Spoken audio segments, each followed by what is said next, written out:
कटी जाए तो जो नहीं चल चल चल चल बड़ा धधाई बड़ी तो चल चल देखी का कहतड़ी। ए प्रधान जी एगो फैसला करी। कौन फैसला है भाई बताओ। पहले हमार बात सुनी। खटिया पर से उठेले ना सुतेले पसार के, खटिया पर से उठेले ना सुतेले पसार के, लाइन रोजा मारेली हमारे भतार के।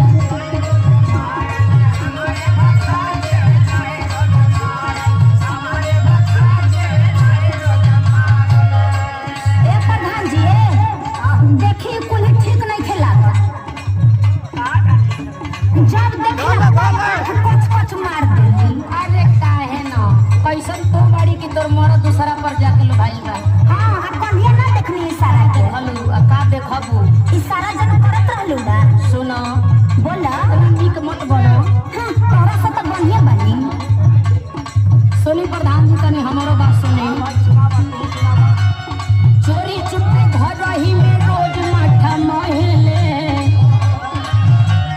चोरी चुपे घर रही में रोज माठा महले, सुनी प्रधान तो देवरे पर रहले, सुनी प्रधान तो ये झूठ बा ये प्रधान जी। हां ये कोई बात नहीं तो झूठ बोला ई सब झूठ बा।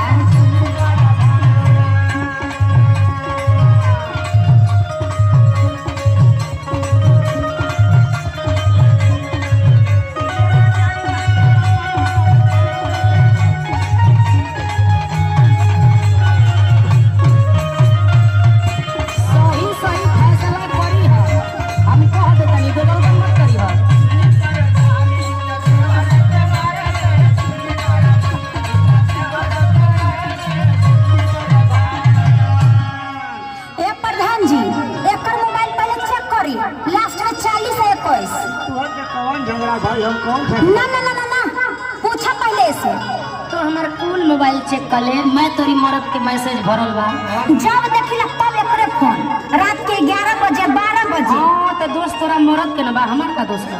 सुनिए प्रधान जी आरे कबो कबो राती को आ करे ले फोन हो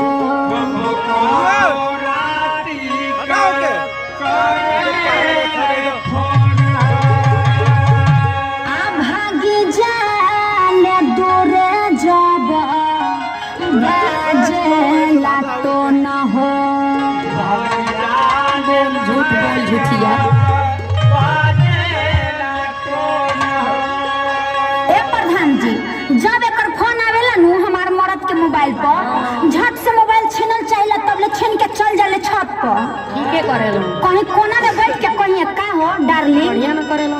अरे मुलाकात होई कि ना तो के लाज आवे के चाहिए कि कैसन तो बाड़ी की तोर मरद छोड़ के जाके दूसरा से बती। अरे लाज का